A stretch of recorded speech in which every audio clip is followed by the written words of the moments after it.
Happy Wednesday, football fans, and welcome into another edition of the Pro Football Chase Podcast. I'm Isaac Sines, and I thank you for joining me. In today's episode, I am joined by retired outside linebacker Arthur Moats and NFL defensive tackle Jerel to recap Week 13 and discuss the Steelers' playoff push, Ryan Tannehill's resurgence, and Ron Rivera's firing.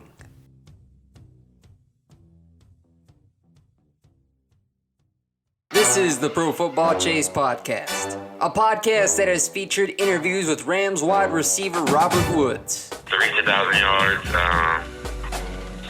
last year unfortunately I got hurt midway in the season, but other than that, just working and grinding to get to this point, and finally broke it with a lot of games left. Packers wide receiver Marquez Valdez-Scantling. Just the fact that we got all-pro on the other side of the ball. In Devontae. So when you got a guy like that, that's just going to get the main focus. Obviously, people start to know my name a little bit after I made a few plays here and there. Broncos offensive guard Ronald Leary. It would either have to be a counter or a pin and pull play when we get on the edge and run. I think it's always impressive when big guys can get out that stance and move and hit somebody. And rising stars Dalton Risner, Charles Amenahu, and Jawan Williams. This is a podcast that offers player perspectives from some well-decorated veterans, including T.J. Houshmandzadeh. And people will say, "Oh, well, is Dak Prescott a franchise quarterback? Look at his record. It tells you he is. Oh, he has a great defense. He has Ezekiel Elliott. You tell me a quarterback in the entire NFL that's not Tom Brady that does more with less." Game previews, recaps, and analysis. Turn the volume up. The chase is on, and the chase is live.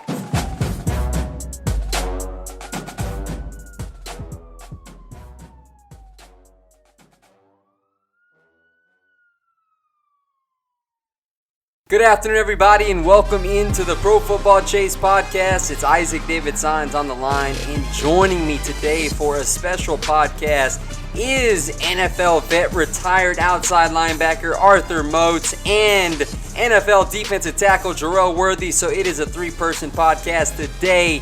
So let's kick it to Arthur first. How are you doing today, man? Man, I'm doing great, man. Just enjoying the good life and glad to be on the podcast with you two guys today. All right, how about you, Jerel? How you cooking, man? Man, I'm excited. It's a beautiful day down here in Georgia as always. It's a lot better weather than up north, so I'm always good when the sun is shining, man. I got you, man. And we're rolling in December 4th. We're already entering Week 14 of the NFL season, and so a lot to digest today with two NFL players who have been around the game. Looking forward to picking your brain on some of these topics. But as we always do on the Pro Football Chase Podcast, we have the Offensive Player of the Week to go along with Defensive Player. So I'll go first, all right, before I toss it to Arthur, and then Jerel will follow.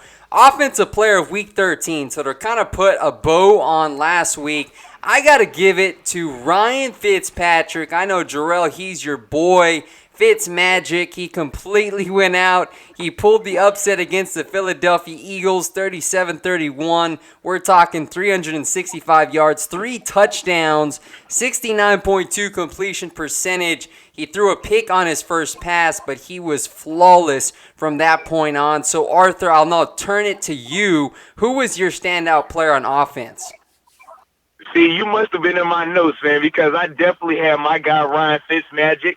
In fact, I take it back to my days with him in Buffalo, so I have a certain level of love for that young man. But, man, when you talk about his numbers, when you talk about what he was able to do versus the Eagles team that were in a must-win situation, he took that Dolphins team and, like I said, orchestrated a beautiful win, an awesome performance. It was one of those just vintage Fitzmagic performances that we all come to love when we talk about him. For me personally, it's going to be another underdog team, the Washington Redskins, and what Derek Geis was able to do against the Carolina Panthers.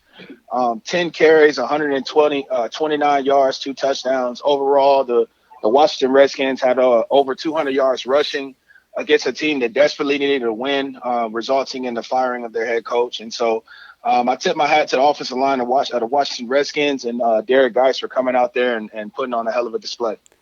Yeah, indeed. And the cool thing about Darius, guys, is he's faced some injuries throughout his young career. And so being able to bounce back, I think that was really cool. But yeah, Arthur, looks like you and I had the same pick, Ryan Fitzpatrick, going off against those Philadelphia Eagles. But just like that, as I remember both of y'all at certain times dogging me about not showing defense enough love. So we'll go ahead and go to the defensive side of the ball and talk about the defensive player of Week 13. So why don't you go first, Arthur, and then Jerel, you can follow, and then I'll go after y'all. All right. Well, for me, man, I got to start right down there in the South in New Orleans, man. Cameron Jordan.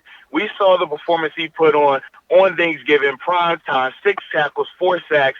I mean, he was unblockable out there and virtually ended the game versus the Falcons, man, just because of how disruptive he was.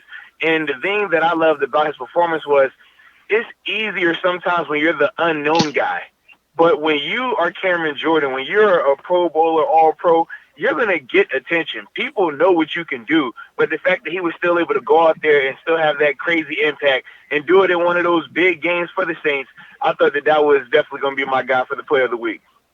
All right, well, so for my guy, another Thanksgiving Day type of performance.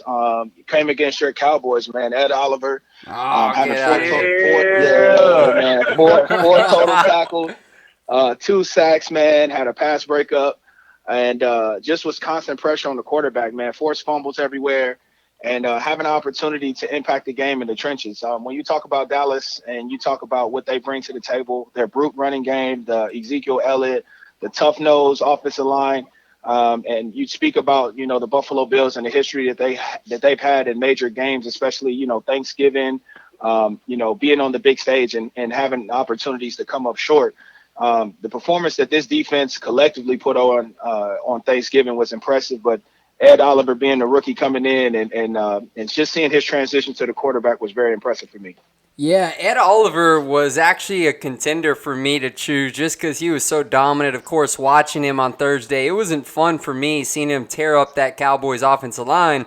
But nonetheless, man, my defensive player of the week, and I know Arthur's going to be fired up about this selection, but how about Bud Dupree? He completely wrecked the Browns on Sunday. 6 total tackles, 1.5 sacks, 4 solo, 1.5 tackles for loss, 1 pass defense, and 2 quarterback hits. He was all over Baker Mayfield. And one thing about Bud Dupree is that he is on a contract year, so he is going to get paid come March. Absolutely. And, Bud Dupree, man, this guy has kind of been under the radar, was a first-round pick, but it looks like he's really starting to show out. And I remember, Arthur, you and I talking about him a couple of podcasts ago, but, man, it really looks like he's gotten going this season. Yeah, he definitely has, man. We talk about a guy that you watch on film his first couple of years. You would see the potential, but the productivity wasn't matching it. Now everything has come together for him. Mentally, he's at a way better place in terms of on-the-field play recognition. And now, man, he's just – those sacks that were coming close are actually being finalized, and he's creating turnovers, man, which you always love to see from a defender. And, Jerel, to go ahead and turn this to you, man, when you look at the Pittsburgh Steelers, you see the LA Chargers with Bosa and Ingram. I have to ask you, who would you say has the best edge rushing duo in the AFC? Would you give that to TJ Watt and Dupree, or would you give it to Bosa and Ingram or somebody else? Ooh, well, right now, as far as the way that the Pittsburgh Steelers have been playing, you would have to give it to Bud Dupree and J.J. Watt. When you look at this team and what they've been able to do defensively, they're top 5 in total yards. They're top 10 as far as pass defense.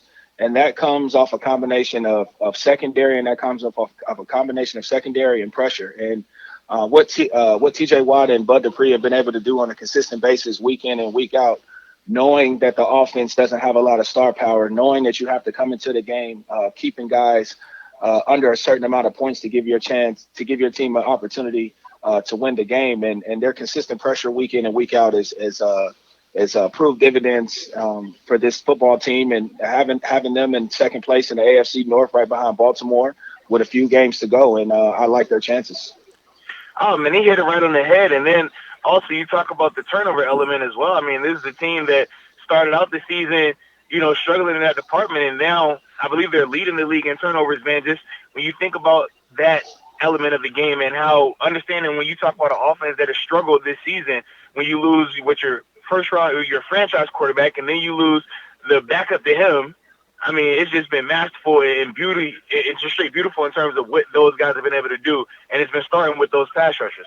All right, let's go ahead and segue to the underappreciated storyline in Week 13. This is something that I want to debut this week, and this is a topic, a player, a storyline that has flown under the radar, so to speak. And so my underappreciated storyline in Week 13 is Andy Dalton's return, giving the Bengals their first win of the season. It looks like Zach Taylor, he went with Ryan Finley, the rookie quarterback, but Dalton, he reverted back to start. The Bengals picked up their first win, 22-6 over the Jets on Sunday. He delivered a performance that yielded actually multiple personal records. He was 22 for 37, 243 yards, 1 touchdown. And how about this? His 17-yard pass to Tyler Boyd in the first quarter was the 196th touchdown pass of his career, and it broke Ken Anderson's record for most career passing touchdowns by a Bengal. So Andy Dalton had himself a day. He is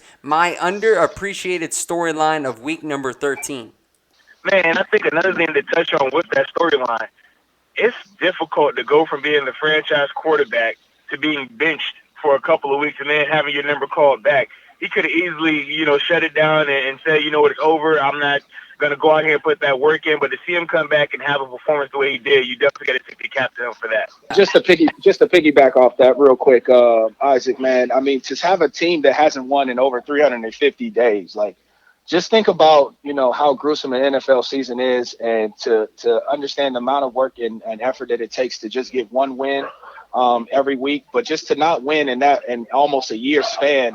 I know it's very refreshing for a lot of guys in that situation, in that locker room, to have a guy, one of their leaders, come back into the room and fill their hearts with joy, having the opportunity to win a game. That they, obviously the Jets isn't, the biggest team in the league as far as their record is right now, but getting a win against anybody is definitely fortunate, especially being in the NFL, how it's literally a week-to-week battle. Jerel, stay there, man. Give me your underappreciated storyline, and then Arthur, you can share yours. I mean, well, really, realistically, we had the same one. I was just going to piggyback off of what you said, man. Like, just having the opportunity to win. I mean, I've been on some teams where we've been up and down, and I've had opportunities to play in the playoffs and to have opportunities to play for wild card spots. And, just like I said before, having a chance to just put one game in front of the other is definitely refreshing when you get a chance to win. But when you're out there, you battle, you spend money on treatment week in and week out. You have the fan base against you. You can't really go to your local grocery store because you haven't won in almost a year. So it's like it's tough for those guys. But hats off to Andy Dalton coming out there, showing the type of sportsmanship that he needs, the leadership that he needs, and resiliency to go out there and lead his team to a win. Hey man, it's funny you said that about going to the grocery store after losing. That's real life. That is. Look,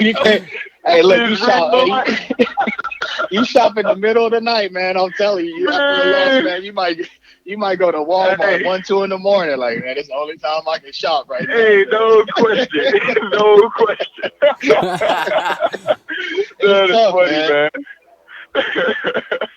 Man, so for me, I think the one person, when I think of guys that stood out for me, the underdogs, I was thinking Josh Allen initially, but I'm saying to myself, going into this year, I was very high on him in that Bills team, so I felt like I couldn't consider him underappreciated when I was already so high on him in that team.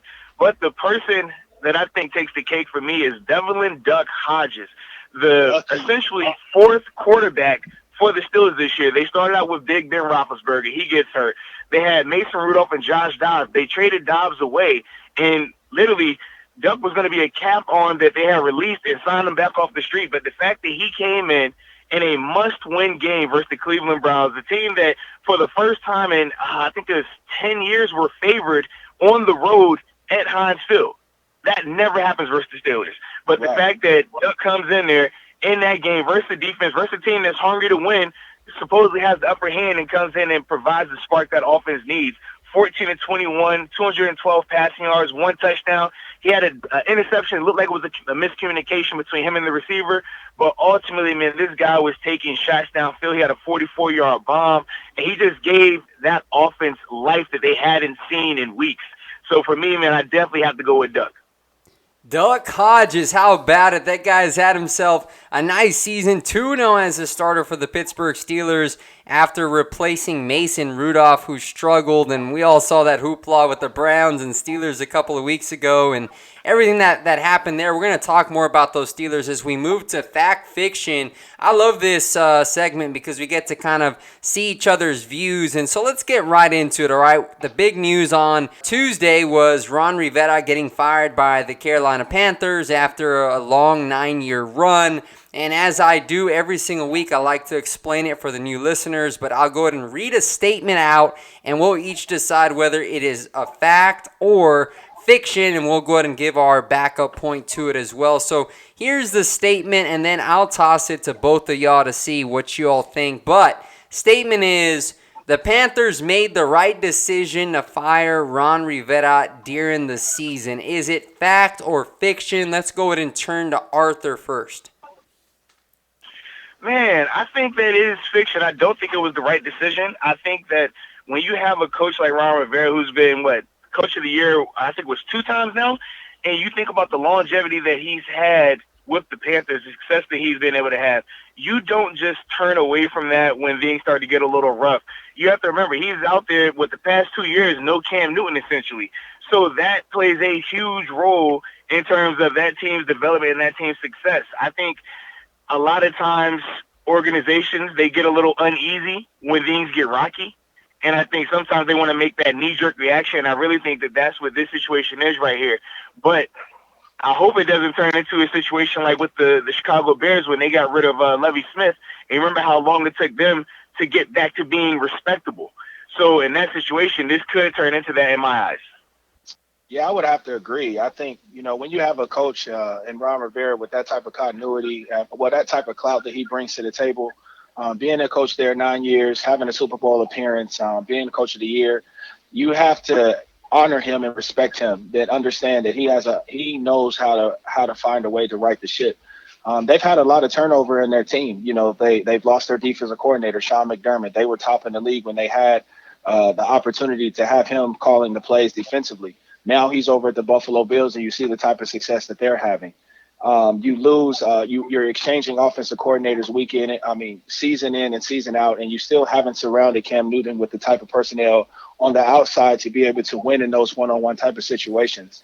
I think from my personal perspective, you would have to start at the front office before you would have to start with the head coach. I understand that the head coach coaches the players on the field, but, the front office has to give an opportunity to the coach in order to be successful. I don't necessarily think that they have equipped Cam Newton or any of the quarterbacks that they've had under the helm with the type of success on the outside that they need. It's been for the last couple seasons, Christian McCaffrey, that's all we've been hearing about, and he's spectacular. But no one man wins a Super Bowl. No one man takes a team to the playoffs. And I just think that personally, with a guy that's proven that he can turn a team around, you have to give him the respect of ending the season in the right way. Yeah, I would agree with that. I'm going to go ahead and say fiction to that statement as well. I mean, Ron Rivera, 9 years there in Carolina, winningest coach in team history, 76, 63-1 as the head coach there. Of course, 3-4 in the postseason mark, took them to Super Bowl 50 following the 2015 season. And I understand David Tepper, he went to the media, the owner who purchased the franchise, the Carolina Panthers, coming from the Steelers, actually, and he said he wanted to leave his mark as he done in the front office already. So in other words, he wants to bring in his own head coach. So I can see from his standpoint, but considering the flux of things that have happened in Carolina with Cam Newton, as both of you have already mentioned, I thought that he should at least let Rivera finish out the season. There's 4 more weeks left, and I don't know what it's like being a player. You all do when there's change. And so, I'd imagine that some of these players would feel a little bit disgruntled towards the way a situation like that is handled. So I want to go ahead and toss it to both of y'all to provide some feedback on that. As players in the NFL, do you think that affects the locker room in a negative way when an owner fires a coach mid-season?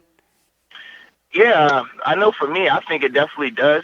I feel like anytime a coach is fired, and especially a coach who's been there for that long, you definitely as a player have a negative view about it sometimes. I know from my personal experience in Buffalo, we had Chan Gailey my first 3 years up there, and when they finally decided to let him go, it was a weird feeling because you knew that guys were starting to buy in, guys were starting to get a better rapport. We felt like we were improving, but we also understood the nature of this business in terms of fans, in terms of ownership, wanting to win now.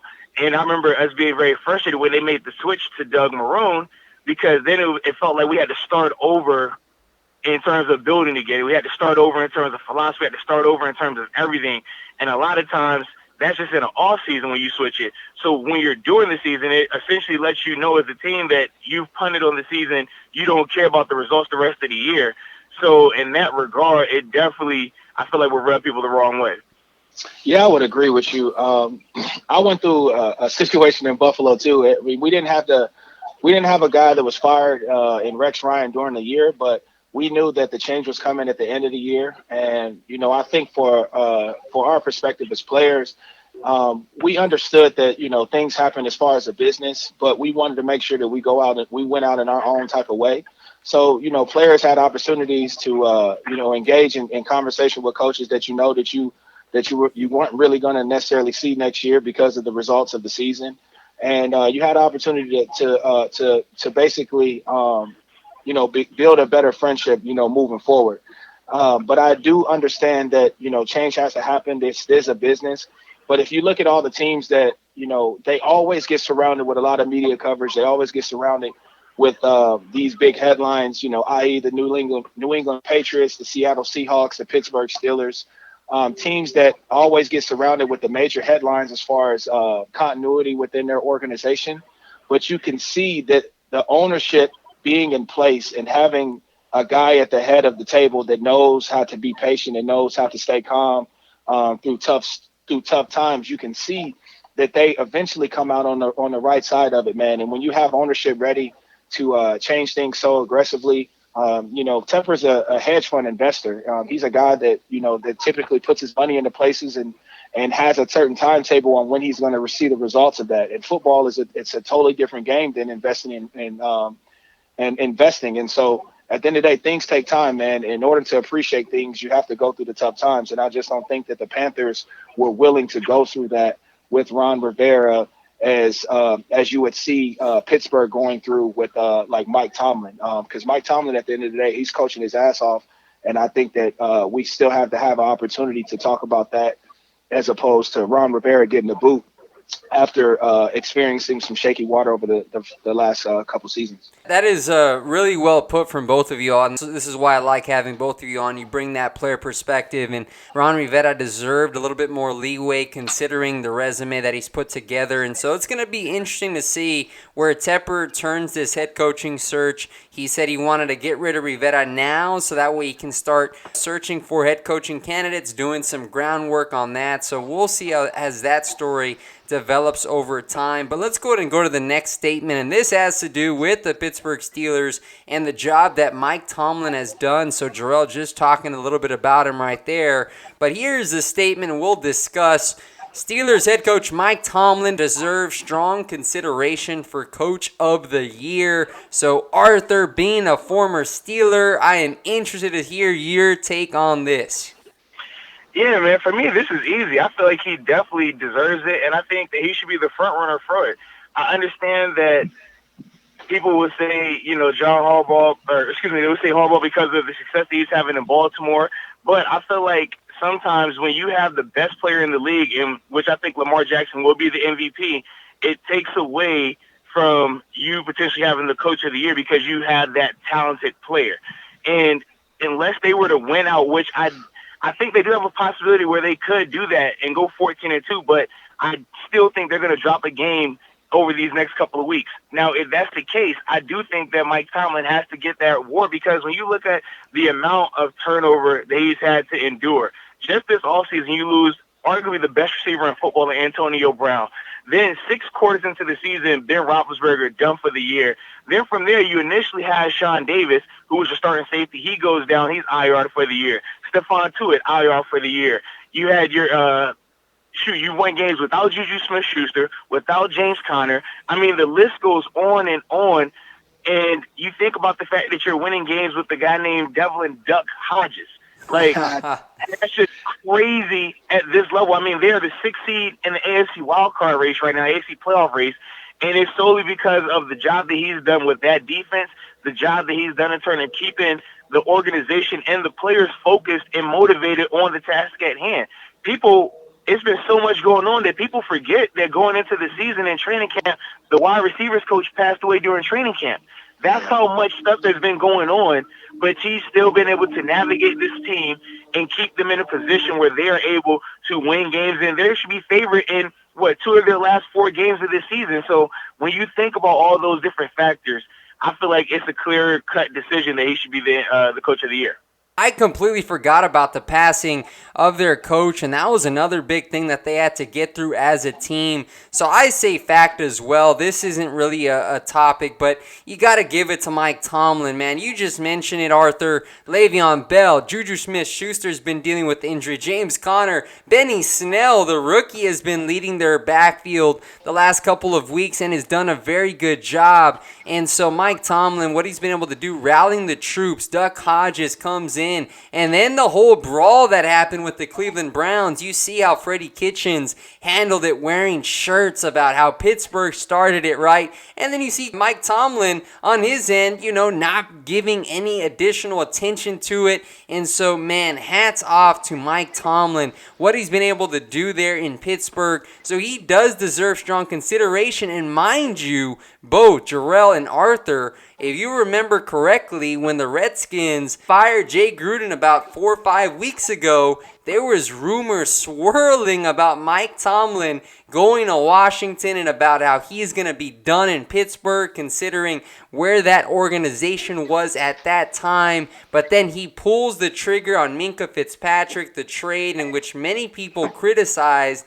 But man, the job he has continued to do in Pittsburgh, I think it certainly warrants Coach of the Year. I would agree with you, Isaac. I really just want to talk about me personally. Mike Tomlin has always been a great coach. I've never had an opportunity to play for him, but from every player that I've had an opportunity to speak with that's come out of that organization, that's been around that organization, they speak so highly of him. They speak so highly of the character that he brings to the table, the type of resolve that he has when basically the ship is literally about to sink. And how he's able to rally troops and get them to play their best football. When you look at the development of the Pittsburgh Steelers, all of their stat leaders are guys that have been on the bench or guys that we have counted out before. And these guys haven't had the opportunity to play up until this year. Missing James Conner is extremely important based off the season he had last year. Playing without Pouncey and after the brawl, having that quarterback center exchange, that quarterback and center continuity is so important when it comes to pass protection, when it comes to run blocking and those things. And to be without that player and you still have the type of success that you're having offensively, it speaks to the development within the organization. It speaks to the coaching and the continuity that they have week in and week out. The trade for Minkah Fitzpatrick, and you see how he's been able to shine in Pittsburgh as opposed to being in a situation like Miami, it just speaks to the player development within that organization, coming down from the top, all the way down from the assistant coaches to the scouts to the guys that you see on a daily basis, as far as nutrition and all of those sorts. Those guys, as far as the Pittsburgh organization, seem to be on the same page, and they seem to be receiving the message of Mike Tomlin in a way that's encouraging this team, that's giving a lot of energy to guys that may not get their number called as much, but when they get the ball in their hands or have opportunity to play on defense, they're making the best of it. Well, man, he hit on it too when he talked about guys that haven't got opportunities at other places. The past 2 weeks, one of the main contributors in the backfield outside of Benny Snell, the guy Karras White, who was on a practice squad. You talk Yes. about Deion Kane, who came in versus the Bengals and had a big catch and then a big pass interference penalty that he drew. Another guy who was on a practice squad. So when you think about all of those factors, I mean, it's crazy that the Steelers are where they are right now. What a great story going on there, Mike Tomlin. So hats off to him and that organization for handling things the right way. But let's go ahead and move to the next statement here. This has to do with the Tennessee Titans because they have turned the switch on. Mike Vrabel has something good going on there in Nashville, Tennessee. Ryan Tannehill, he is 5-1 since taking over the Titans starting quarterback job over Marcus Mariota. A report surfaced on Sunday that the Titans will consider using the franchise tag on Tannehill, which is projected to cost about $26 million this offseason. So here's the statement, and then I'll toss it to y'all for your take as well as mine. So the Tennessee Titans should use the franchise tag on Ryan Tannehill based on his play this season. Is it a fact or fiction? Let's go to Jerel first and then Arthur after. I personally would like to say fiction. I think I would like to tip my hat to Mike Vrabel and what they've been able to accomplish with his development. As I said before, when you have guys coming from situations like Miami where there's no success, there's no real hope for a future as far as your career has been going as far as the past couple years, and then you have opportunity to go into the Tennessee Titans. You know you're the backup. You know you're not the guy that everybody's kind of counting on, and then you have opportunity to go out there and impress. And when you look at what he's been doing, I mean, it's not like he's throwing for 350 yards a game. It's not like he's having an opportunity to win them the games late by throwing the ball into the end zone. When you look at what their offensive line has been able to accomplish, what Derrick Henry's been able to accomplish, the last 3 games over 100 yards, averaging 4.9 yards a rush, which is very good. 5 yards a carry is very good. And when you see what he's been able to do, he gives this quarterback a sense of he gives them a calm and a way out to know that they're going to be in third and manageable situations. He doesn't necessarily have to overthink in those type of situations. And I think it's a testament to the offensive line and the coaching staff, knowing the type of players that they have in their organization and knowing what they're putting together as far as a team is concerned. And so with that being said, I don't think it would be a great idea to spend almost $25 million on a quarterback that necessarily hasn't proven himself, getting the team to the playoffs, getting them deep into the playoffs, winning a conference championship. I don't necessarily think I would spend $25 million on that person. But I think that, if you look at the free agents coming up and the situation that they're kind of in a tricky situation because they've been winning. And and they're not low on the totem pole as far as having a potential top 10 pick for next year. Yeah, man, I definitely have to agree. I think it's fiction in terms of wanting to give this dude the franchise tag. I think it's different if you can come to an agreement on a contract extension, but I definitely don't think you franchise tag him just because you've seen Tannehill in a large sample size.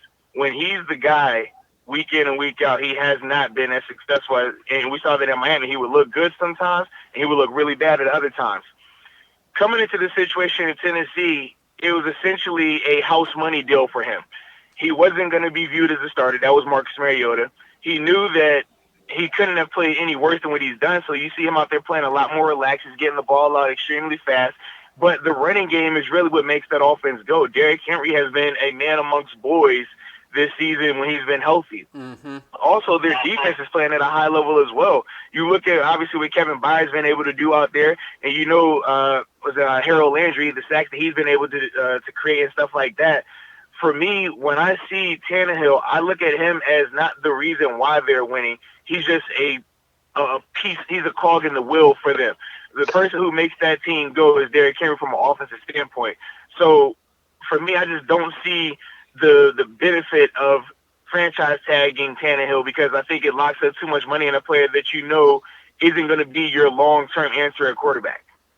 Yeah, I would agree with both of you. I'm going to say fiction as well. I mean, Tannehill, let's also remember that he is 31 years old, so he's getting up there. So committing $26.7 million to Ryan Tannehill, I know he's 5-1 since taking over, 8 game appearances, 6 starts for the Titans. 1,602 yards, 12 touchdowns, just the 4 interceptions, career high 72.7 completion percentage. So everything looks like, hey man, he's putting out stuff where you should franchise tag him and want to retain him for the foreseeable future. However, I am completely with you, Arthur, as you mentioned. Derrick Henry, he has been the driving force of that Titans offense. You look at that offensive line, you got Conklin, Taylor Lewin. Those guys are dirty up front. They've been able to generate push against opposing defenses. And I don't know if there's a running back out there that's running the way Derrick Henry is right now. I know you got Dalvin Cook, Christian McCaffrey, Nick Chubb, who is leading the NFL in rushing. But Tennessee, their identity, that is what they do, is running the football. And so that is clearly taking pressure off Ryan Tannehill's shoulders. So he is more of a game manager, so to speak. And as I told Jerel in a couple of podcasts ago when we were talking about Cam Newton, I said, man, Tennessee sounds like a team that I think would make the most sense for Cam Newton via trade, because he's already got some receivers there in Corey Davis, A.J. Brown, the rookie, Jonnu Smith. And so I feel like there's a bunch of other directions that Tennessee can go and utilize that cap space in terms of upgrading that quarterback position. Yeah, I would agree with you, Isaac. I personally like the rookie A.J. Brown, and I also like the pick as far as Cam Newton going over to the Tennessee Titans. You have a good defense over there. You know that you're going to be a defensive-minded team, so you're going to have opportunities to play with the lead because you're going to have good, sound football on the other side. Derrick Henry is a phenomenal guy as far as being able to fall forward for positive yards and keeping the ball rolling. And like I said before, man, when you have a big guy like that, I mean, he's 6'1", 6'2", over 250 pounds. When you have a guy like that running downhill, I think that, it makes it a lot easier to be in those 3rd and 4 situations and 3rd and short situations to where Tannehill can make a quick, easy decision, and you don't have to put him in stressful decisions where he's having to drop back 6-7 yards and having to read coverages. I think for me personally, when I look at Ryan Tannehill, he's like a positive Matt Schaub story for me, because when you have Matt Schaub being with the Houston Texans, having the chance to start and win, and didn't really have the success that he wanted in Houston. He goes to various teams, being Oakland and Atlanta, and not having the type of success that he wants. I see Ryan Tannehill being a positive success story. Opposite Matt Schaub, and he's taking full advantage of it. And I really think that they're going to have a tough decision to make. But to spend the franchise tag on a guy that's 31 years old and hasn't had a lot of success winning, he would have to give me 2-3 seasons before I would have to spend that type of money. We're going to go ahead and turn it to the final fact fiction segment before we run through our game picks and end this podcast. And so this one is a really interesting one because I want to hear y'all's take. The LA Chargers have been one of the biggest disappointments this season. I know for me, I expected them to get back into the playoffs at least as a wild card team, but they're 4-8 after their loss to the Denver Broncos on Sunday. And Phillip Rivers, he's 37 years old, soon to be 38 on Sunday. He struggled immensely, and the Chargers have in fact considered going to Tyrod Taylor, considering the struggles this offense has seen. So here's a statement. The Los Angeles Chargers should go to Tyrod Taylor after dropping a 4-8. Is this fact or fiction? Arthur, let's go to you. Man, so I love Tyrod, obviously from my hometown in the 757. Ton of success. I mean, obviously, you see he made the Pro Bowl in Buffalo, led them to one of their first playoff appearances in over, 15 years, I believe it was when they did. But you cannot do that. So I have to say it's fiction, and here's why. A guy like Phillip Rivers, he falls into those elite level categories. When we talk about guys who change the face of franchises, guys whose name is synonymous with those type of organizations. So at this point of the season, regardless of how bad he's played, you give him the dignity, you give him the respect to let him finish out the year. After that, you make the moves you want to make during the offseason, but you definitely have to allot Phillip Rivers that respect. And I think if you don't, it falls into that same category that we saw with Eli Manning a year ago, where they take him out for, a game or two just to see what they had on the roster, just to put him back in there after the fact. And it was very disrespectful. It was very distasteful. I think if you go about it the right way, though, you can make that transition this offseason to whoever you want to do at quarterback, whether you want to roll with Tyrod Taylor, whether you want to draft somebody, and it will be a lot smoother of a process. Man, so, obviously Tyrod been my guy too. I know he's not from my hometown, but I had an opportunity to play with him for 3 years up in Buffalo. And what he brings to the table, I really like, man. I don't think he gets enough credit with having the type of success that he has. I think for me personally, I talked about Phillip Rivers last year when we were discussing the playoffs and how limp and noodle his arm is starting to become. I understand he's starting to get up there in age, and he looks great in a lot of West Coast games, and he's able to get the ball out fast, and he looks really great when he's playing out in that really beautiful sunshine. But when he has opportunities to come back towards the east and that grueling weather, when you're in Kansas City and the wind is blowing 100 miles an hour, and he's in those tough fought games where the weather conditions aren't as perfect, his arm doesn't seem as strong, and he doesn't seem to be able to throw the deep ball as effectively as possible. And one thing I recall with Tyrod being in Buffalo, when he had an opportunity to be under Greg Roman and we had the number one rushing offense in the NFL, Tyrod Taylor also led the NFL in deep ball percentage that year as well. And so I think, he has opportunity to throw the ball through those tough conditions. You're 4-8. When you look at the Chiefs, they're 40. I think they're like 40-3 or 40-5 or something like that over the last few seasons 24-5 or something like that against their opponents in the AFC West. You realize you're not going to be competing for any type of titles or divisions this year. So I think personally, see what you got in Tyrod Taylor. I know Anthony Lynn being the head coach, he knows what Tyrod can do. And he knows the type of game plan to formulate in order to have success for Tyrod. And so Phillip Rivers just hasn't had the opportunity to really get it done this year. And I think that, you should give him a chance to rest his arm, see what you have going into the offseason next year, and try to give Tyrod the opportunity to earn his money. Yeah, I would agree with you, Jerel. I'm actually going to say fact to this. I mean, I get your point, Arthur, with Phillip Rivers, and this guy is a vet. He's done it a long time, and he's going to be in conversation to get into the Pro Football Hall of Fame. But considering how poorly Rivers is throwing, and I know it's kind of funny because numbers are indeed deceiving, because he's third in the NFL for pass yards with 3,434 yards. But when you scroll down the touchdowns to interception ratio, 17 touchdowns, 15 interceptions, 64.7 completion percentage. Now, I understand what it would do to the locker room potentially if you bench Phillip Rivers. But, Tyrod Taylor, he's signed to a 2-year deal, so you're going to have him under contract next year. So why don't you use this final month of the season to see what you got in Tyrod Taylor, see how he looks in an offense with Melvin Gordon and Austin Eckler and Keenan Allen and Hunter Henry at tight end. I feel like because of his mobility, now this Chargers offensive line has struggled immensely. They've been without Sam Tevi, Russell Okung at times this season. So Rivers hasn't had the most offensive pass protection, so to say, but Tyrod Taylor can come in, he can make plays out of the pocket, which I think could actually help this Chargers offense in the long run. Now, of course, I think playoffs are far-fetched for them at this point, but I say let's take a look at Tyrod Taylor, see what he can do with Anthony Lynn as they know each other, as you mentioned, Jerel in Buffalo, and then see what happens as the offseason unfolds. Of course, Phillip Rivers is going to be a free agent come March,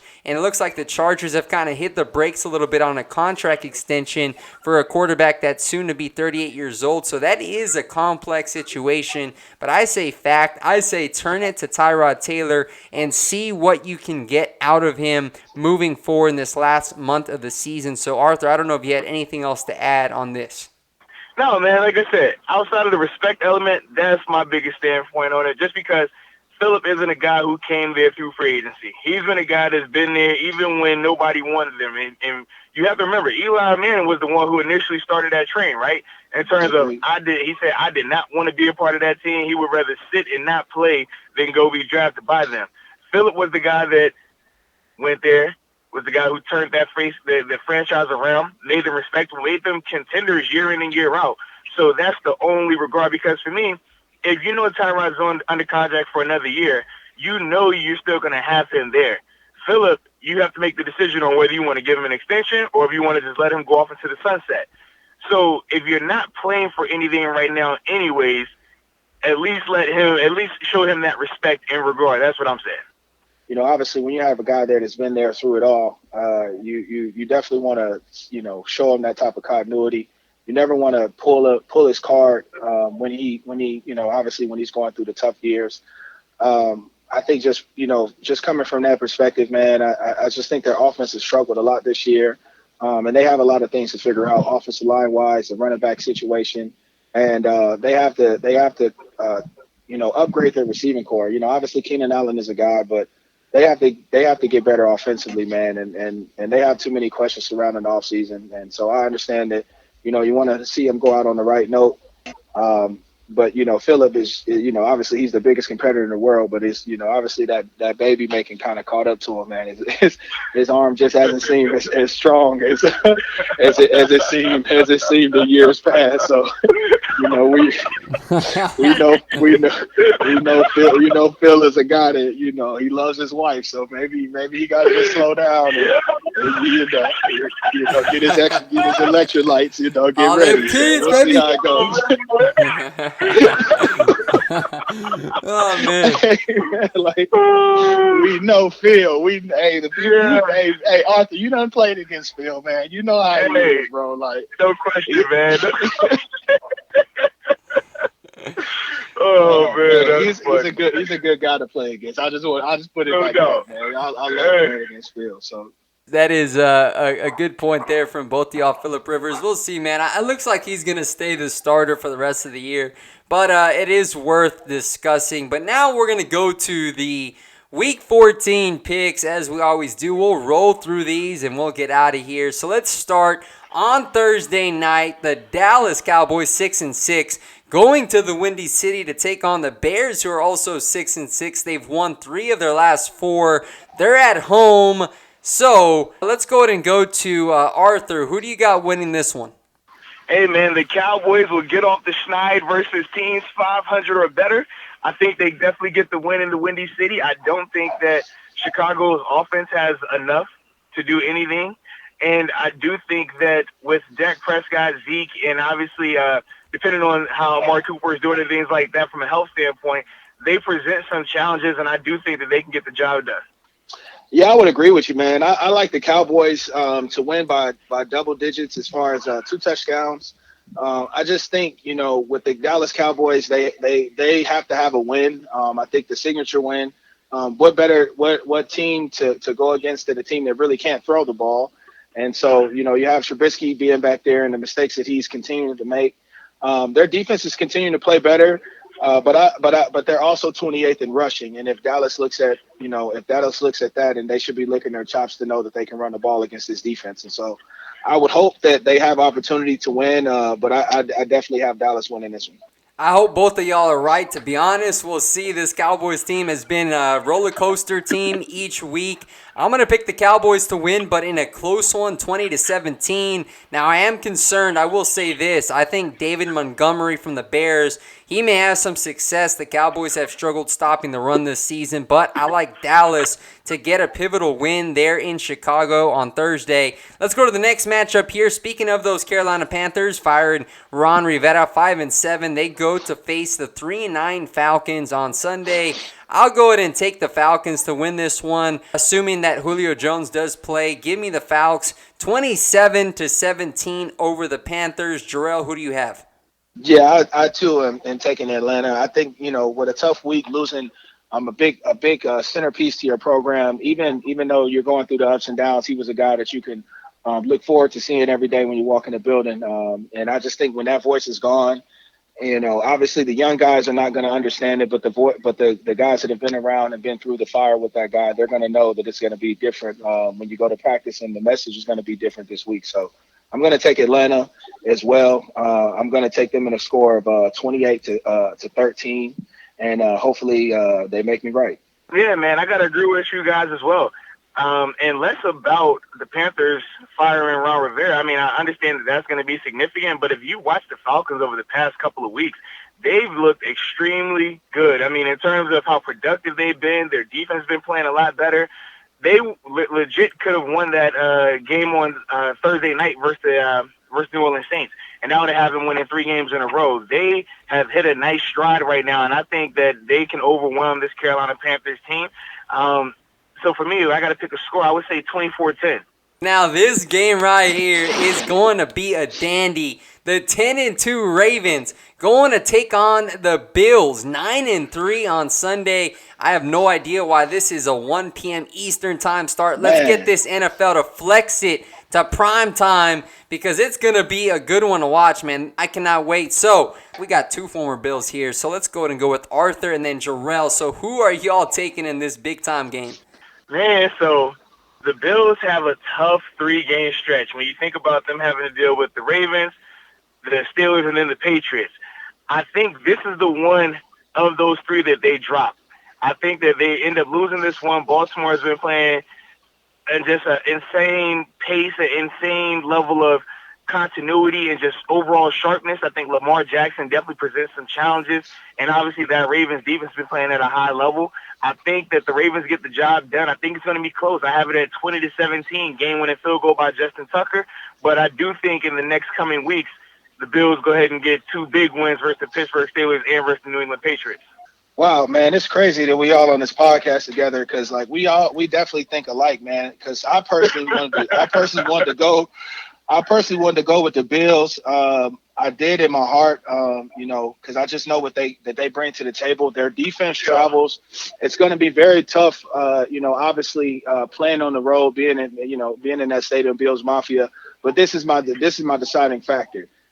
That damn turf that we got up in the Bills Mafia is going to make Lamar Jackson even faster than what he is in a regular setting. And so I just think, obviously the Bills come to the game, having a great defense. They have a great secondary. They play well together. I think that the game is going to be a lot closer as far as points per game. And I think that the Bills are going to have opportunities to get interceptions off Lamar Jackson, downfield. I think for me, the toughest thing is having Josh Allen going against the Baltimore Ravens defense, and being on the road. You realize that the offense is the crowd is quiet. You have opportunities to hear what the offense is saying. And so I think that this Ravens team is going to have plenty of chances to figure out what the Bills want to do offensively. And then that becomes my deciding factor with Earl Thomas and those guys being back there. And so I personally have the Ravens squeaking out a win as well, 24-21.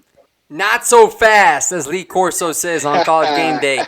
I am going with the Buffalo Bills, man. They're at home, and I like the way Josh Allen is playing right now. Frank Gore, the dude, is still toting the rock at a high level. How about Devin Singletary? But, here's the difference right here. I like this Bills defensive front to get after Lamar Jackson. Now, they're not going to stop the guy because nobody can, but I think they're going to limit him, and I like Tre'Davious White to come down with a game-sealing interception in the fourth quarter. Bills 23-17 over the Baltimore Ravens in a signature win, so I am going with the Buffalo Bills. I cannot wait to watch this game either. Yeah, it's going to be an exciting one. Only reason why I took Baltimore is because when I look at what they did against San Francisco and how Baltimore found a way to kind of take one of the best defensive lines in football out of the game, when they have an opportunity to put the ball on the edge and you take away the strength of a defense, which is the front seven and the guys up front, week in and week out, we've seen Lamar Jackson have the advantage on the outside when it comes to the secondary and the guys wanting to come up and make plays. I mean, he's lowering his hat. He's putting on moves that we've never seen. And like I said before, man, that turf up there is just going to make him even more explosive. This is the Isaac upset special of the week. Give me them Bengals, baby. Andy Dalton going into Cleveland. I may sound like a clown come Monday, but you know what? Something in me feels like this Bengals team's got something brewing. John Ross coming back from injured reserve. Browns got a whole lot of things that are unraveling. Bengals take it in a thriller, 23-20 over the Browns. Man, I do like what your thought process is in terms of that Bengals team.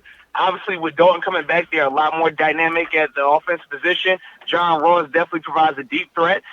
But for me, I still think that the Browns could get this done. I don't know why. I don't even like Cleveland, but I think they find a way to get it done. I have it being 24-20, actually. I think the Browns are gonna dominate the Bengals. When you look at, they have the NFL's leading rusher in Nick Chubb. You get Kareem Hunt back. He had a pretty good display last week. And I think for me personally, if it's up to me, obviously with the injury to Baker Mayfield and having the type of thumb and things that he went through this past week, I know for a fact they're going to come in wanting to run the ball, establishing the run, only really have to go to things like play action pass or crossing routes only when they need to. And I just think that they're going to try to force feed both of these running backs to try to will their way to a win. How about the Redskins at the Packers? 3-9 Redskins at the 9-3 Packers. I'd assume all of us are going with the Packers. I'm taking the Packers to win this one, 27-10 over Dwayne Haskins. How about y'all? Yeah, I agree 100% with that, man. Mike Pettin and that Green Bay Packers defense is not going to allow any type of success from that Redskins offense. I think that Aaron Rodgers definitely has another one of his beautiful performances. Actually starting him in fantasy this week, so definitely I hope that if you got to measure quarterback, you do the same. And yeah, man, I think they get it done. I'm going 28-7. Ooh, man, this actually was a tougher game for me to choose than normal, just because of the simple fact of the success that they've had, the success that the Redskins have had over the last couple weeks, and obviously finding a running game last week. Builds a lot of confidence going on the road against a team that we know is going to have a lot of snow up there. It's going to be crazy weather and to some capacity this late in the season in Lambeau. And so I want to say I'm going to take the Packers in a close one. I'm going to take Mason Crosby squeaking out a field goal. But I think that the Redskins are going to come in ready to play. Adrian Peterson loves playing against the Green Bay Packers. I've experienced it too many times, man, in my career going against AP and he knows the formula in order to beat the Packers, which is downhill football, control the time of possession, limit Aaron Rodgers to the amount of possessions that he gets, and so I think that the Packers are going to squeeze this one out, but don't be surprised if it's a lot closer than what people think. Let's go ahead and move to the next big-time matchup. This one coming in the NFC, so seeding is on the line. 10-2 Niners going to take on the Saints. They're in New Orleans, who are also 10-2. I have the San Francisco 49ers squeaking out a victory, 27-24 over the Saints. I know the Niners dropped a tight one against the Ravens, but that defensive front seven, Buckner, Armstead, Bosa, I think that's the difference. They're able to get to Drew Brees late and force a turnover. I like San Francisco. See, this is where we started to differ. I call fraud alert on those 49ers. I don't believe him. So with that being said, man, I got to go with the Saints, man. Drew Brees does not play games, and you already know I talked about Cameron Jordan earlier in his pass rush and what he's able to accomplish. I don't think that Garoppolo can continue to get it done at this level. He struggled at certain times this season. He's very inconsistent. So with that being said, give me the Saints. I'm going to go 30-21. Ooh, man, hey, it is going to be a high-scoring affair in my eyes. That turf down there, that track, Marquise Goodwin, those guys having the opportunity to go downfield and play effectively, I think it's going to be phenomenal for this team. I just think that I think the Saints are going to be very tough to beat at home. They're always tough. Drew Brees and the Saints over the last 5 years have been top three as far as least sack teams. They were like that during my tenure in Green Bay. It was one of the craziest statistics that Dom Capers read off the board. That they were literally one of the least sack teams over a 4-year span, and that was before this time. And so they've always found ways to get the ball out fast on quick routes and things of that nature. And so I'm going to take the Saints in a high-scoring game, 33-28. And I hope that Cam Jordan continues the success, man. I'm always pulling for guys in the trenches. Dolphins at Jets. 3-9 Dolphins, 4-8 Jets. Give me the Dolphins to keep up this winning that they've got going on. I like them to take it 31-23 over the Jets with another big-time Ryan Fitzpatrick performance. Yeah, I'm believing in the Fitz magic. We all know when he gets hot, it lasts for a couple of games. So this is game 2 of that hot streak, so we're going to believe in it. We're going to keep rolling, and besides, we know the Jets are going to be moping, man, because their season has officially ended. So with that being said, man, give me Fitz magic, and I'm going to say 21-14. I like it, man. I like Fitz magic, man. Like I told you before on the podcast before, he's one of the best teammates in football. He's a hell of a guy. He's a hell of a guy. So friendly. He's a hell of a competitor. Have an opportunity to play with him last year in Tampa Bay. I mean, he's been phenomenal. And so I definitely think that they're going to win. And like Arthur said before, man, when he has opportunity to get on a hot streak, it lasts for a while. And so I think he's going to have opportunity to win this game. And hopefully he puts up some amazing numbers, man. And it would be great to see it. So I'm going to take them in a score of 26-20. We're all going on the Fitzpatrick train. Now we got the Colts at the Buccaneers. This is an intriguing matchup. The Colts need to win big time to stay alive in the AFC South. Meanwhile, Bruce Arians has the Buccaneers playing some good football, 5-7, coming off another victory over those Jaguars. Me personally, I'm going to take the Bucs to win this game. I like where Arians is leading this team. Now, Jameis Winston, that offense, those guys are high flying. Of course, this is when Jameis Winston's not turning over the ball, but when he can make smart decisions, they're tough to stop with 2 1,000+ yard receivers in Godwin and Evans. So give me Tampa Bay to win this one, 30-17 over the Colts. Oh, now see, that's a little tough. I mean, I like famous James. I like what he can do when he gets hot, but he turns the ball over. Oh yeah. Then on the flip side, though, we're talking about the Colts. We're talking about Jacoby Brissett. And I like what he's doing, but the kicker, Vinatieri. Yeah. Man, it kills my confidence in him. That's my only issue. And then obviously the T.Y. Hilton situation. But even still, if I'm putting my money on it, I gotta go with the Colts, man. I think they find a way to get it done. I'm going 20-17 because Jameis, you just can't trust him with the ball, man. And that's his biggest issue. That's his Achilles heel. Yeah, the Colts definitely need this game. If you're looking at their schedule coming down the stretch, they play the Saints, they play the Panthers, and the Jaguars, and this is a pivotal point of their season if they want to keep their hopes alive, especially after losing last week to Tennessee Titans, and so for me personally, I'm going to take the Buccaneers. Just because of the defense and what they've been able to accomplish over the last few weeks. Getting Jason Pierre-Paul back in the lineup has definitely helped this team a lot since his return off of injury reserve. And I think their defensive line has been playing great. They've been averaging over 3 sacks over the last 5 games. And even though Jameis Winston he has 22 touchdowns and 20 interceptions, they still find ways to win the game. They still find ways to put a lot of points up on the board. And so I'm going to take Jameis Winston and the Tampa Bay Buccaneers and that sunshine being down there. And I'm going to take them in a high-score game of 34-28. All right. Okay. Yeah. So yeah, man. I think it's going to be cool, man. I hope Jacoby Brissett really performs well. But Tampa Bay is top 5 in rushing defense, and they continue to improve week in and week out since Jason Pierre-Paul. So that's the only reason why I want to take them is just solely because their defense has improved. So me and Jerel going with Tampa while Arthur staying with the Colts. So let's go ahead and move to the Broncos at Texans, 4-8. Now Drew Lock got his first victory. Texans 8-4, coming off a big victory over the Patriots. Is anybody buying into the Drew Lock magic? Can the Broncos pull the upset in Houston? What say you, Jerel? Absolutely not. I think Houston is running on all cylinders at the moment.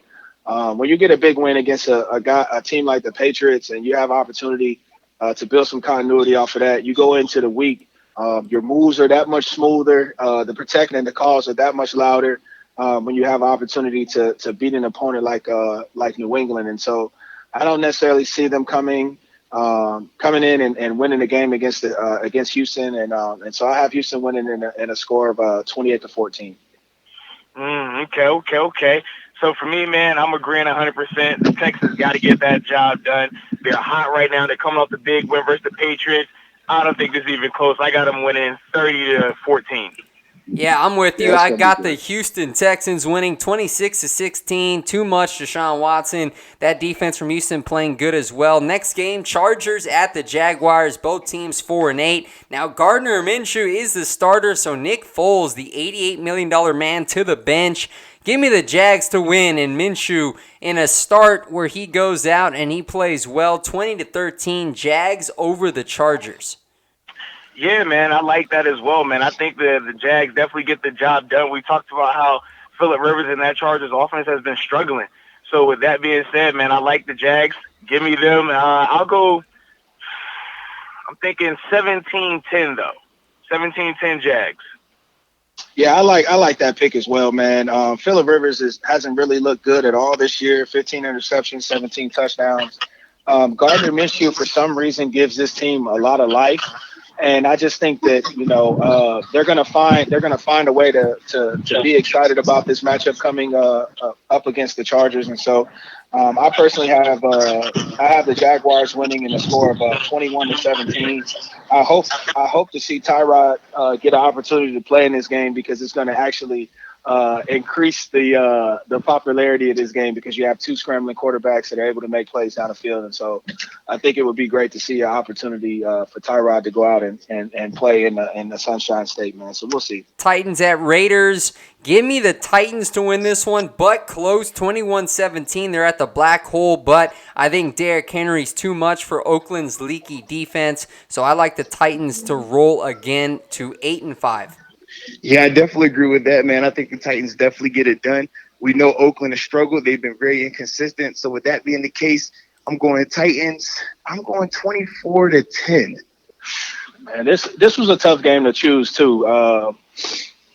Playing at the black hole, the fan base is crazy, obviously. And then, when you have Gruden and what they've been able to do at home, they actually have a pretty good record when it comes to playing at home. But, the Tennessee Titans and the formula that they figured out is give the ball to Derrick Henry, third and short, we'll give it to Ryan Tannehill, make some good plays. And so I'm going to also take the Tennessee Titans as well. But I think it's going to be a lot closer game than what people think, and I think both teams are going to be held under 20 points. So I have the Tennessee Titans winning in a score of 17-10. Chiefs at Patriots, 8-4 Kansas City taking on the Patriots 10-2. Give me the Chiefs to go on the road in Foxborough to win and knock off Tom Brady and Bill Belichick. I like them to take it 31-24 over New England. I actually like that score a lot. I do think that the Chiefs can definitely move the ball. We talk about Patrick Mahomes, so with that being the case, man, give me the Chiefs winning it. And I'm going to say a score of 28-21. Man, y'all got to be out y'all mind if y'all Hey, man, look, I've never seen a team be 10-2 and be this talked about as far as underachieving. And obviously we know the Patriots way is a very different way than when it comes to than other teams. But when you talk about being at home, they have over 60-70 percentage winning. They have an over 70% winning record when it comes to playing at home. Like, these guys don't lose at home. Andy Reid has had his share of losses when it comes to Belichick, and especially being at home and on the road. And so I just think that the Patriots are going to come out with their best game plan that we've seen up to this point offensively for the year, and Tom Brady's going to find a way to come through in a big game in which they need to push forward for home field advantage and they throughout the league. And so I have them winning. I think it's going to be a high scoring game, but I think Tom Brady's going to find a way to get the ball late, and I have them winning 37-34. I think it's going to be electric and it's going to be exciting. But I think that the Patriots are going to find their niche this week as far as success on offense. That should be a really good game. America's Game of the Week at 4:25 p.m. Eastern Time. Now, for those of you who are listening, Arthur Moats, our boy who joined us, he has a radio commitment coming up, so he had to go. So it's me and Jerel here as we close out these picks. But Steelers at Cardinals, Jerel, 7-5 Pittsburgh. We talked about the job Mike Tomlin has done. The Cardinals 3-8-1. Kyler Murray, they're coming off a game where they were just absolutely obliterated by the Los Angeles Rams. I think Pittsburgh goes in Arizona with Duck Hodges. They keep up this momentum, so I like Pittsburgh to win 23-17 over the Arizona Cardinals. Who are you taking, Jerel? Yeah, I'm gonna take the Pittsburgh Steelers as well. I think that they smell the blood in the water and they realize that the type of opportunity that they have that's in front of them. They want to meet Baltimore at the end of the year. They want to have that game at the end of the year to decide their division. And I think that they're focused and they're motivated towards moving towards that. And I think that the Pittsburgh Steelers are going to have every opportunity this week in order to get another win. The Arizona Cardinals are eliminated from playoff contention, and so they're going to just be out there playing for the joy of the game when the team is on the other end is going to be focused on trying to make a playoff run. And so if I'm Mike Tomlin, I'm speaking about that to don't let this game be a trap game. And so I think that Pittsburgh Steelers are going to have opportunity to win in a score of excuse me. I have them winning in a score of 24-17. We have a big one on Sunday Night Football. The Seahawks 10-2, who are now atop that NFC West after knocking off the Vikings on Monday night. And so real quick, Arthur Moats, he sent me a text. He also wants to make sure I give his picks. He's got the Steelers over the Cardinals as well. And then he's got the Seahawks over the Rams, 21-17. And so that's the game we're on. He wants to make sure his picks are heard on the podcast. Hey, shout out Arthur, man, for staying diligent and staying focused, man, on the task at hand. Never let the work go by the wayside, man. So shout out your pick, man. Yeah, man. He's like, I got to make sure my picks are still out there. So he's rolling with the Seahawks, okay? Yeah. I'm actually going to roll with the underdog, Jerel. I feel like the Rams, they're 7-5. They're backed into a corner. They understand the importance of this game and what it holds for their playoff hopes. And I know they've been very vulnerable on defense, but they're at home, LA Coliseum. Robert Woods coming off a big game. I like for them to take care of the Seahawks 26-23. Yeah, I would agree with you, man. I think that the Seahawks have been riding on such a wave as of late. And, I mean, obviously it's a test to, how well they've been playing defensively, the pressure with Clowney and Bobby Wagner and Ziggy Ansah. I mean, I thought that was pairing those two together, those big bodies, was one of the greatest pickups and exchanges of the offseason as far as the general manager is concerned. But I think, obviously, like you said, the Rams being at home, their back is against the wall. The reigning NFC champions. They're going to find a way to win this game. Aaron Donald knows the Seattle offensive line. He knows what he's going to be able to do and what he's not going to be able to do. If he can stay under control and not give up the big rushing lanes in which he's done before in the past, and give this team a chance defensively, I think that if he can get them into a lot of third and long situations, we know what he brings to the table. And so I actually have the Rams winning as well. I think it's going to be a close one, though. Extreme close one, 27-24.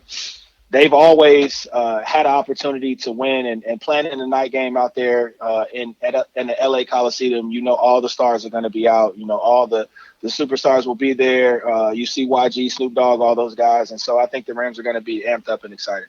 So, Jerel, the final game of Week 14. Now, it broke while we've been recording this podcast, Jerel, but Coach Pat Shurmur for the Giants announced that Eli Manning is likely to start against the Eagles because Daniel Jones is dealing with a high ankle sprain. He's unlikely to go. So perhaps the last hoorah for Eli Manning with the Giants on Monday Night Football. The Giants are 2-10. The Eagles are 5-7. Still just a game back of the Cowboys for the NFC East lead.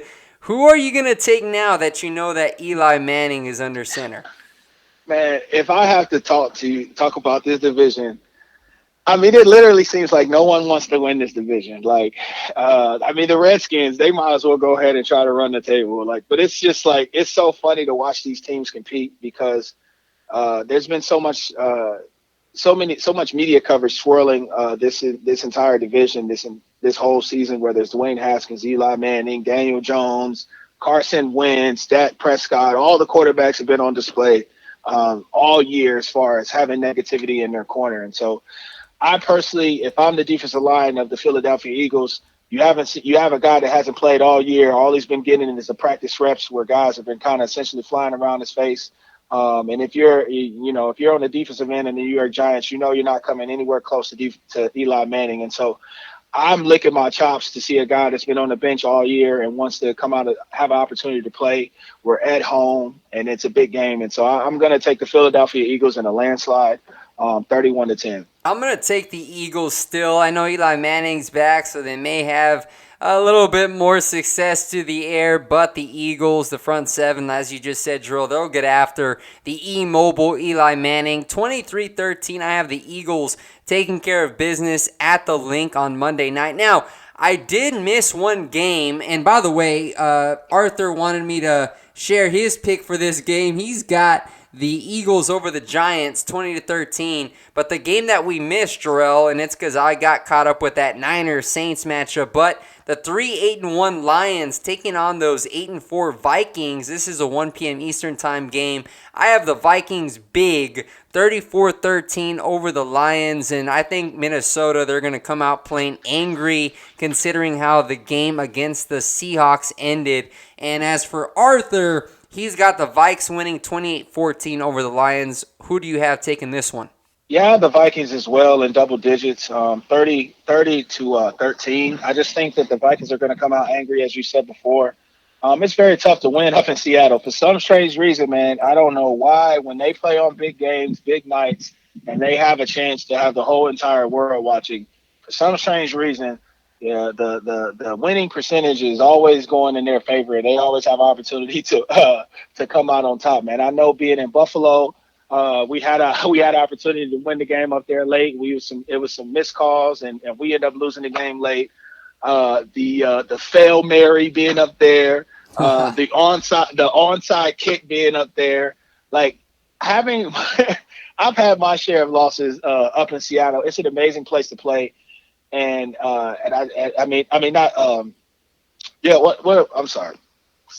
Seattle. It's a crazy place, man, and I think that it's always going to be a crazy and exciting place, and like I said before, man. I think that the Vikings are going to come out and dominate the Lions, and I think that they're going to have their share of get back this week. Yeah, man. It looks like we both got the Vikes big as well as Arthur. So that's going to do it for today's podcast, man. I enjoyed it having Arthur on and getting another player with you, Jerel. It's always fun to chat football. I can't believe we're already in week 14 of the NFL season. Looking forward to a couple of these monster games with playoff implications on the line. So again, Jerel, I appreciate your time, man. It's good to be back. We had that off week during Thanksgiving, but we're rolling as we move into playoff season. Yes, sir, man. I think it's an amazing time. Like I said before, man, when you start to get down to the nitty-gritty of the NFL season and you come down to the last 4 or 5 weeks, you really see some of the best displays of great performances. And I'm excited to see a lot of these games coming up. Obviously, the Saints and 49ers, the Chiefs and Patriots. You have the Ravens taking on Buffalo. It's going to be some exciting football to watch, man, coming up this weekend. Hopefully everybody got their popcorns ready, and fans continue to send in those questions. We know we didn't get a chance to get to you this week, but we really appreciate your support, and we only go as far as they go. So We appreciate it. Yes, sir. Well said, Jerel. Thanks again for all of you listening in to this week's episode. We will see you next Wednesday as we do on the Pro Football Chase Podcast. So until then, have a blessed rest of the week, everybody. Jerel, take care, man. Appreciate it again, Isaac. Always a cool time, and let's get it again. Let's get it again next week, bro. All right.